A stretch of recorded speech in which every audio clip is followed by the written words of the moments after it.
Hello hi नमस्ते सिमने प्रणाम। स्वागत आप सभी का हमारे यूट्यूब चैनल ट्रैवलवेज में। और आज की भी काफ़ी खूबसूरत दिन की शुरुआत हो रही है सेक्टर 16 गुरुग्राम से। आप ठीक मेरे पीछे जैसे देख पा रहे हैं, यह है नेशनल हाईवे नंबर 48 जयपुर को गुरुग्राम से जोड़ने वाला। यही है पेट्रोल पंप इंडियन ऑयल का। यहाँ पे हम बदस्तूर रूप से जारी रहते हैं डीजल डलाने के लिए। और अगर आज की मौसम की बात कर ली जाए तो मौसम भी बहुत ही कुएँ में आँख मारने जैसा है। बिल्कुल ही काला काला सा यहाँ पे मौसम हमें जान मालूम पड़ रहा है। और बिल्कुल आप नेशनल हाईवे की ये तस्वीरें जैसे देख पा रहे हैं, सर्दी का सितम जारी है। और ये बड़ी बड़ी गाड़ियाँ नेशनल हाईवे से गुज़र रही है और इनके गुज़रते ही बिल्कुल ठीक सामने वाले लोगों के लिए बहुत ही आफत की दिन आ गई है। बहुत ही ठंडा ठंडा और कूल कूल लग रहा है। और अभी तो मैं खड़ा हूँ, मुझे ही इतना ठंडा लग रहा है। तो आप लोगों को कमेंट सेक्शन में कमेंट करके ज़रूर बताना है कि आपके शहर में कितना ठंडा लग रहा होगा। जब इन नेशनल हाईवे पे चलती है तो ऐसा जान मालूम पड़ता है कि कैसा ठंडा ठंडा और कूल कूल लग रहा होगा।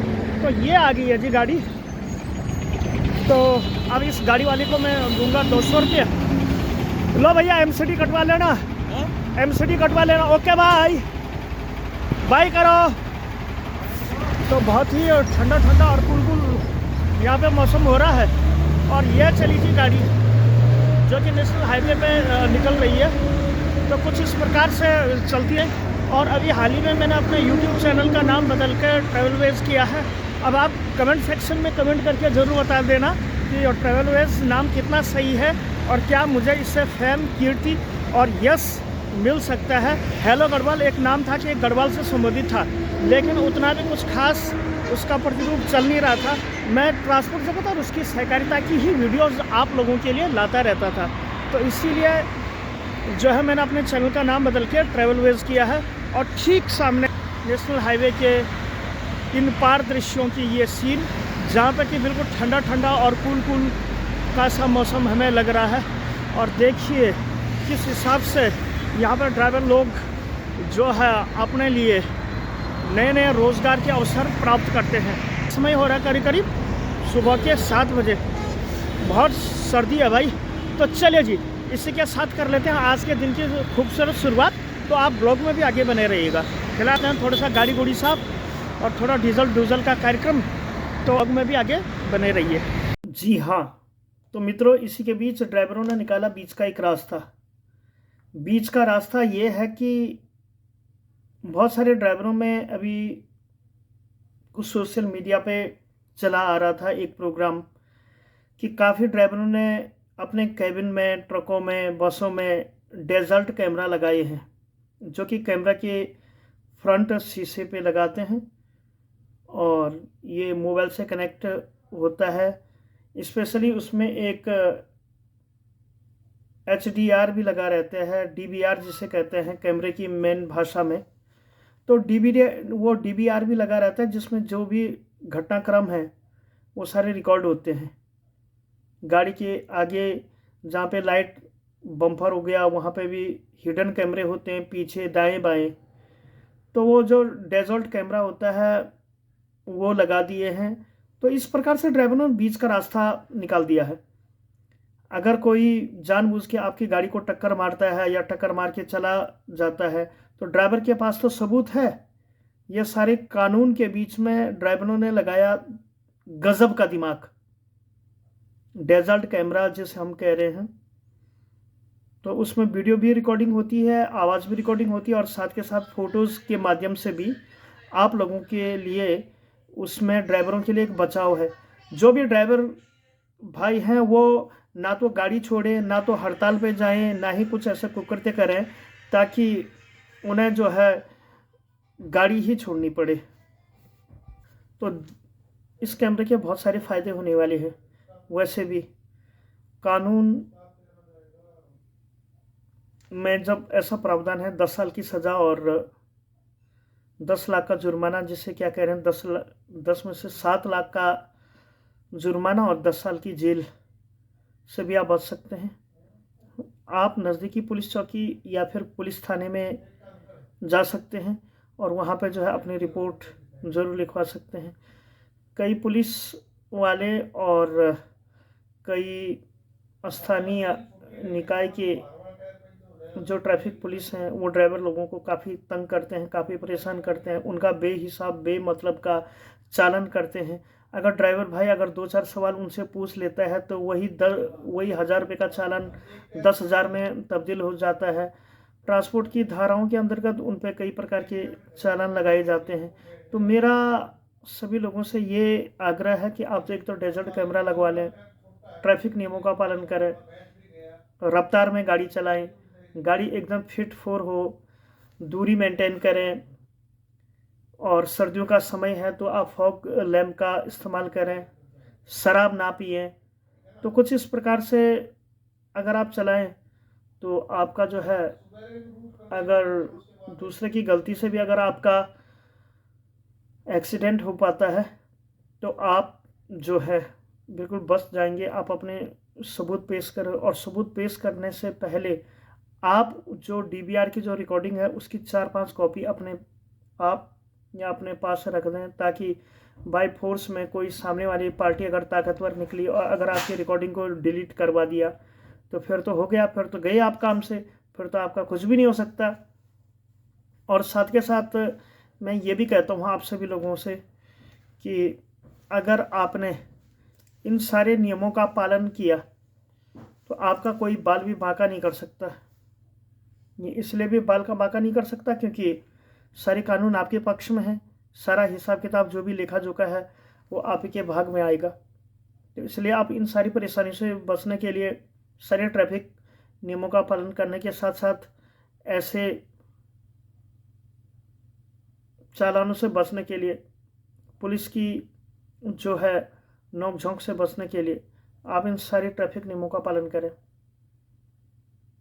2020 या 2021 की कुछ ऐसी बात है जब एक एम्बुलेंस के ड्राइवर ने एक 4 साल की बच्ची की ज़िंदगी बचाई थी।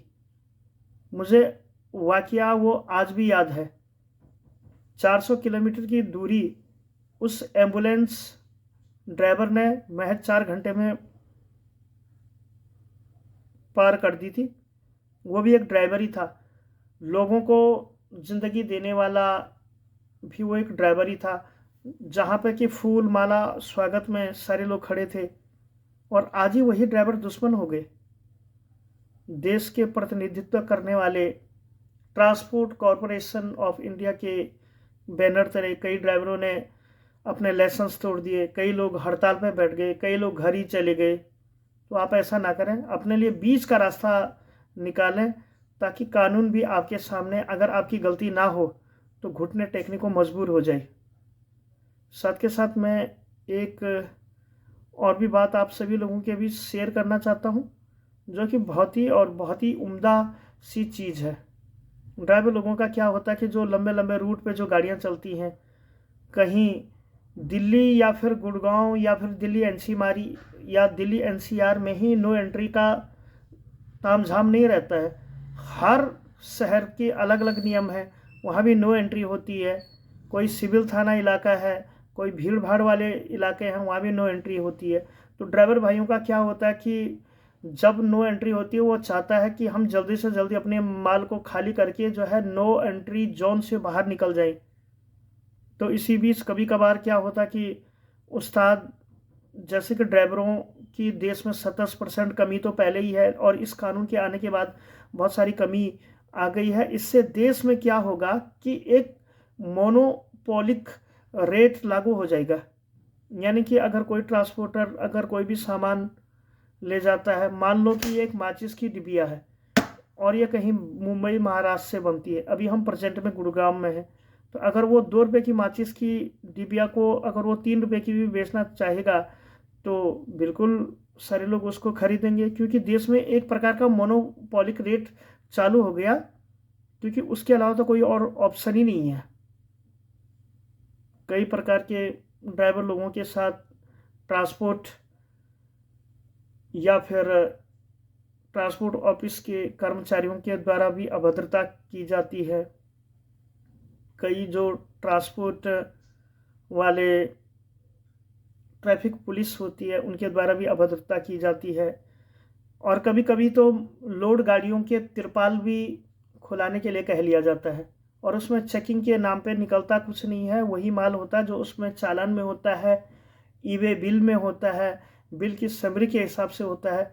लेकिन उस पर हेल्पर ना होने के कारण ड्राइवर लोगों को बहुत बड़ी परेशानी निकलनी पड़ती है, और ये परेशानी बरसात में कहीं ना कहीं और भी बढ़ जाती है, और फिर वो बेचारा सारी रात भीगे भीगे लगा रहता है। उधर से जो है सेठ लालाओं का फ़ोन आता है कि माल ख़राब निकला, उसको वो टेंशन, घर वालों की टेंशन। तो इतने भी आप देशभक्त हो तो ड्राइवर लोगों को थोड़ा सा इज्जत दिया करो, उनके मान सम्मान का भी आप ध्यान रखें, क्योंकि वो भी एक इंसान है। अगर ऐसा होता है देश में तो बिल्कुल ही जो है देश की जो इकोनॉमी है, जो ये रीढ़ की हड्डी हमारे ड्राइवर, ये बिल्कुल टूट जाएंगे। तो देश में जितने भी ढेर सारी चीज़ों का आदान प्रदान होता है, हरियाणा राजस्थान से जो भी फसलें कर्नाटक में पहुंचती है, और कर्नाटक के जो मसाले यहाँ उत्तरी भारत में आते हैं वो नहीं आ पाएंगे, या फिर पंजाब से बनने वाला वो कपड़ा आपका पश्चिम बंगाल नहीं पहुंच पाएगा। इंडियन रेलवे भी कितना करेगा, यानी कि वो जो भी चलाता होगा तो वो भी एक ड्राइवर ही है। ड्राइवर का मतलब सिर्फ ट्रक या बस चलाने वाला नहीं, वो एक 4 व्हीलर वाला, प्राइवेट कार वाला भी है, मोटरसाइकिल वाला भी है, 3 व्हीलर वाला भी है। सब पे ये नियम लागू है, जो हिट एंड रन का जो केस जिसके बारे में अभी मैं कह रहा हूँ। तो ड्राइवर लोगों की जिम्मेदारियां भी हैं, जज्बात भी हैं, घर परिवार भी है, संसार भी है। अगर ये नियम लागू रहता है और अगर वो एक जैसे कि अपनी सुरक्षा नहीं करते हैं, डेजर्ट कैमरा आदि नहीं लगाते हैं, या फिर अपनी कुशलता से अगर वो गाड़ी नहीं चलाते हैं, तो डेफिनेट वो जेल जाएंगे। 7 लाख रुपये की अगर कोई भाग्यशाली होगा जो दे पाएगा, और साथ में 10 साल की भी सज़ा काटेगा। और जो जिसके पास पैसे देने के लिए नहीं होगा तो वो आजीवन बाउम्र ही सड़कों पे ऐसा ही भीख मांगते हुए लास्ट में जेल में चला जाएगा। तो ये था मेरा आज का वक्तव्य कि किस प्रकार से जो है ड्राइवर भाइयों को सुरक्षा करनी चाहिए। बीच का रास्ता क्या निकला है। Transport corporation of India and ministry of road and transport, माननीय नितिन गडकरी जी ने भी ड्राइवरों को थोड़ी सी रियायत दी है, और कह रहे हैं कि अभी ये नियम जो है अभी लगा नहीं रहे हैं, अभी ये रूल फॉलो नहीं हो रखा है, लेकिन क्या पता ये भविष्य में हो जाए। और अगर होता भी है दोस्तों, तो इसमें थोड़ी बहुत ही रियायत मिल जाएगी। 10 साल की सज़ा को वो 5 साल की कर देंगे, 7 लाख के जुर्माने को 5 लाख पे ले लेंगे, लेकिन होगा तो फिर भी वही वाली बात, कहीं ना कहीं पिसेगा तो ड्राइवर ही। इसलिए अपनी सुरक्षा अपने हाथ, और बाकी ये सब प्रभु की लीला है, जो कि आदमी के दिमाग की उपज है, उसका तो हम क्या कर सकते हैं। तो ट्रांसपोर्ट जगत और उसकी सहकारिता के ऐसे खूबसूरत ब्लॉग देखने के लिए आज ही फ़ौरन हमारे यूट्यूब चैनल ट्रैवलवेज को ज़रूर सब्सक्राइब करें। मैं सुखदेव सिंह मिलता हूँ ऐसी इन्फॉर्मेटिव और किसी अनदर और नई नेक्स्ट वीडियो में। Thank you so much. Take care and bye-bye. Have a good night. Have a good day. Thank you so much. Take care and bye-bye.